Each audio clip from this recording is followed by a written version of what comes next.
In this video, we're going to be working through the problems that are in the Chapter 6 slides. Throughout the video, I will show you the process of solving some of the problems and then ask you to pause the video and work through the rest on yourself, and then you can come back and check your answers before moving on. So the first set of problems, we're looking at some elements and deciding what ions they will form.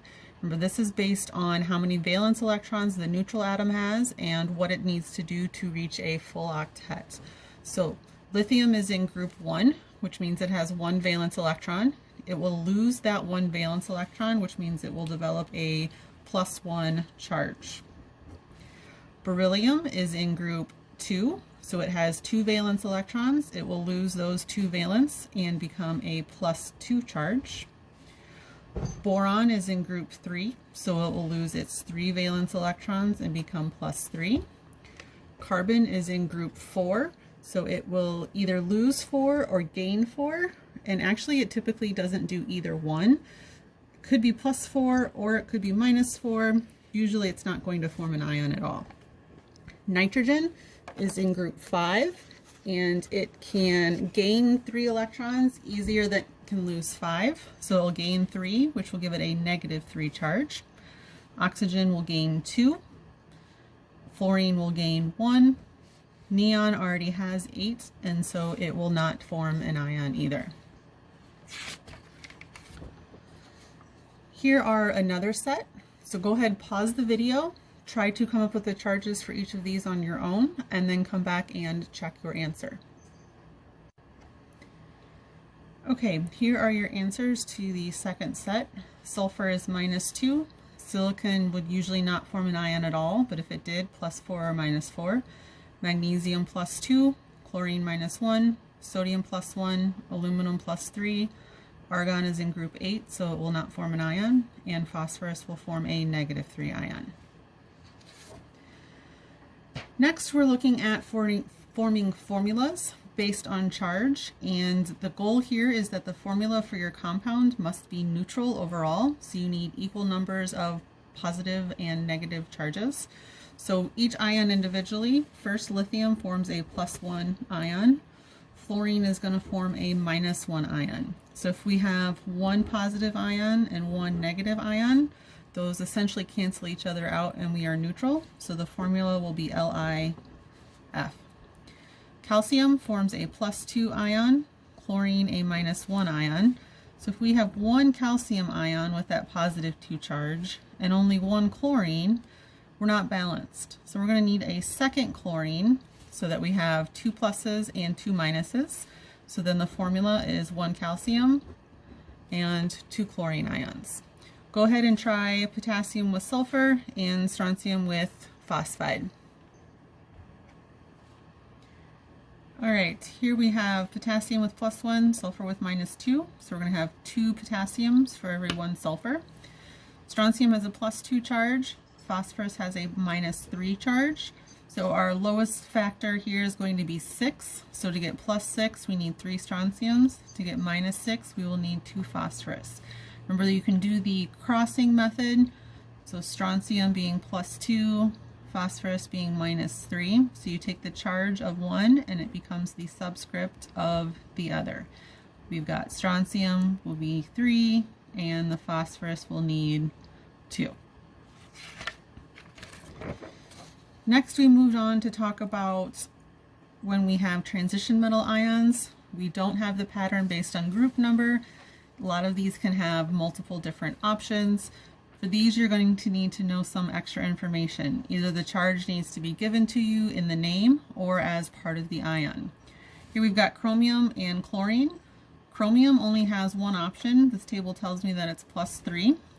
And I don't expect you to know that from memory or figure that out other than the table tells me so. We've got +3 here. Chlorine is -1. It's over in group 7. For 1 chromium, we will need 3 chlorine ions. Nickel also only has one option, +2. Oxygen is -2.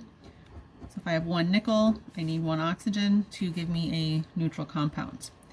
Here we have iron, and it's showing a 2 as a Roman numeral. This is a little bit of foreshadowing to naming. Roman numerals give you the charge of your transition metal. So that means the iron is +2. Nitrogen we know is -3 from the periodic table. Here we're going to cross our charges, easiest way to do it. So we're going to have 3 irons and 2 nitrogen ions. Here we've got copper +1, bromine group 7 is -1, so we just need 1 of each to give us a neutral compound. Here are a few more examples. It's going to have you decide if the formulas are correct or incorrect. If they are incorrect, then you are going to rewrite them in the correct formula. Sodium is a +1, sulfur is a -2. If I have 1 of each, I do not have neutral, so this is going to be incorrect. To fix it, I'm going to need 2 sodiums so that I end up with 2 positives for that single 2 negative. Correct formula then is Na2S. Barium is a +2. Carbonate is a polyatomic. We're going to look for it on the polyatomic ion table here. It tells me that is a -2 charge. With a +2 and a -2, we've got neutral. That will be correct. Go ahead and work through the last 3 and come back and check your answers. Here are your answers. We've got incorrect. It should be K2SO4.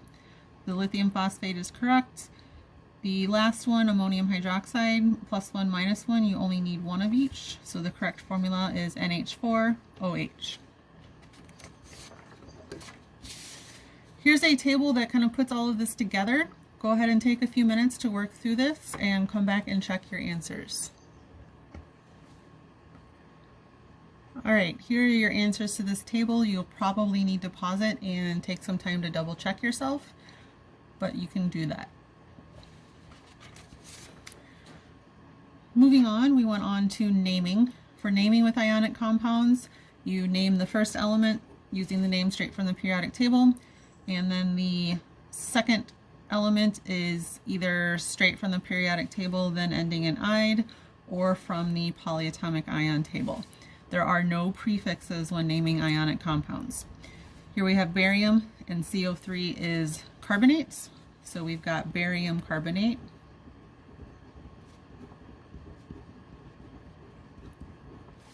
Li is lithium. PO4 is phosphate.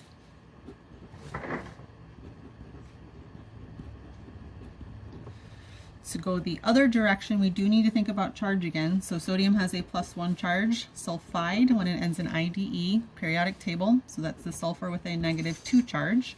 So we've got Na2S. Calcium chlorate. Calcium is a +2. Anytime you see 8 or ite, think about polyatomic ion table. So chlorate is ClO3 with a -1 charge. So we're going to have 1 calcium for every 2 ClO3s. Here we have iron phosphates. Iron is in the middle, it's a transition metal, so we're going to need to figure out its charge. PO4 is phosphate. So we can do the crossing backwards. So phosphate should be -3, which it is. 2 then becomes the charge on iron, so we're going to put that in Roman numerals. Gold 3, so gold is Au +3 charge, chloride -1 charge. For every 1 gold we will need 3 chloride ions.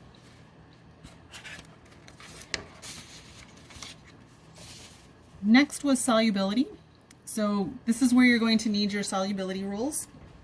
You can find those in the textbook or in the full notes. I don't have them here to show you, but I will quickly go through and give you the answers, and you can go back and look at the table and make sure they all make sense. So sodium's in group 1. Everything with group 1 is soluble. Here we have cesium also in group 1.